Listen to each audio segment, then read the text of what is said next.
కోసం మంచి మాటలు మిత్రమా. మనం చూస్తూనే ఉన్నాం, శతాబ్దాల తరబడి భార్యాభర్తలందరూ కూడా కొట్టుకుంటూ తిట్టుకుంటూనే జీవిస్తున్నారు. చివరికి సెక్స్లో కూడా ఒక మల్ల యుద్ధం జరుగుతుంది. ఎందుకంటే అలా దెబ్బలాడుకోకపోతే వారు ప్రేమించుకోలేరు. ఎందుకంటే మనం ఎవరినైతే ఎక్కువగా ప్రేమిస్తామో అక్కడే ద్వేషం కూడా ఉంటుంది. మీరు ఎవరినైనా ప్రేమిస్తున్నారు అంటే అక్కడే ద్వేషం కూడా ఉంటుంది. ఉదయం ద్వేషంతో ఉంటారు, సాయంత్రానికి అది ప్రేమగా మారుతుంది. జీవితంలో కష్ట సుఖాలు ఎలా సహజంగా జరుగుతాయో అలాగే ప్రేమ ద్వేషం కూడా సహజంగానే జరుగుతూ ఉంటాయి. అసలు ప్రపంచంలో ఇన్ని కోట్ల జంటల్లో ఒక్క జంట అయినా సరే దెబ్బలాడుకోకుండా ఉన్నాము అని చెప్పమనండి. అలాంటి జంట ప్రపంచంలో ఎక్కడా ఉండదు. దీనికి ఒక ఉదాహరణ చెప్తాను వినండి. బుద్ధుడు జీవితం గురించి. బుద్ధుడు ఇల్లు వదిలి వెళ్లిపోయి 12 సంవత్సరాల తరువాత ఊళ్ళోకి వచ్చారు. అప్పుడు బుద్ధుడిని చూడడానికి ఊరంతా కదిలి వచ్చారు. కానీ తన భార్య మాత్రం రాలేదు. అప్పుడు అర్థమైంది బుద్ధుడికి తన భార్య తనను ఇంకా ప్రేమిస్తూనే ఉందని. బుద్ధుడు తన భార్యకు చెప్పా పెట్టకుండా వెళ్ళిపోయాడు. దానితో ఆమెలో ఉన్న ప్రేమకు ఒక దెబ్బ తగిలి ఆ ప్రేమ కోపంగా మారింది. అందుకే ఆమె బుద్ధుడిని చూడడానికి రాలేదు. దాంతో బుద్ధుడే తన భార్యను చూడడానికి వెళ్లారు. బుద్ధుడిని చూడగానే ఆమె ఒక అగ్ని జ్వాలగా మారింది.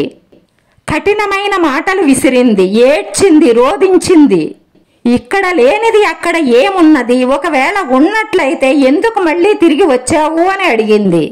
కోపంతో గట్టిగా అరిచింది.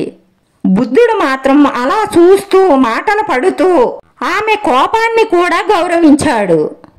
చివరిగా ఒకే ఒక మాట అన్నాడు, నీ ప్రేమ నాకు అర్థమైంది యశోదరా అని. అలాగే మీరు నిజమైన ప్రేమను పొందాలి అంటే నిజమైన ద్వేషాన్ని కూడా అనుభవించాలి. ప్రేమ ద్వేషం రెండూ ఒక ఊయల లాంటివి. అది ఊగితేనే చాలా బాగుంటుంది. ప్రపంచమంతా అబద్ధాలతో నింపేశారు. ఎలా అంటే నువ్వు ఎవరినైనా ప్రేమిస్తే కోపపడవద్దు, నువ్వు కోపపడ్డావు అంటే ఆ ప్రేమ అబద్ధం అని చెప్తున్నారు. ఇది వినడానికి కొంత వింతగా ఉన్నా గాని లోతులోకి ఆలోచించినట్లయితే ఇది మూర్ఖత్వంలా కనిపిస్తుంది. ఉదయం దెబ్బలాడుకున్న జంట మధ్యాహ్నం ఒక పిలుపు కోసం ఎంతగా ఎదురు చూస్తుందో ఆలోచించండి. అలాగే ఆ పలకరింపు తరువాత ఇచ్చే ముద్దులో ఎంత హాయి ఉంటుందో ఒక జంటను అడగండి. ఒక వివాహ బంధం బోర్ కొట్టకుండా సాగాలి అంటే అస్సుబుస్సులు కలహాలు కామనే.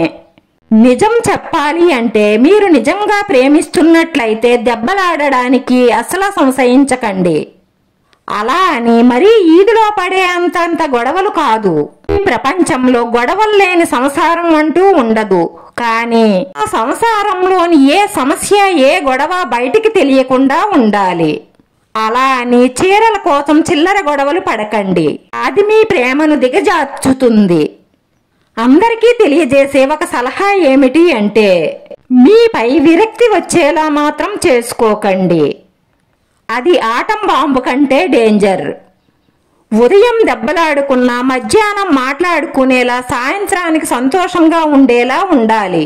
వీడియో నచ్చితే లైక్ చేయండి, షేర్ చేయండి, సబ్స్క్రైబ్ చేసుకుని పక్కనే ఉన్న బెల్ ఐకాన్ క్లిక్ చేస్తే నేను పెట్టి ప్రతి వీడియో మీకు వెంటనే నోటిఫికేషన్ వస్తుంది. ధన్యవాదాలు మిత్రమా.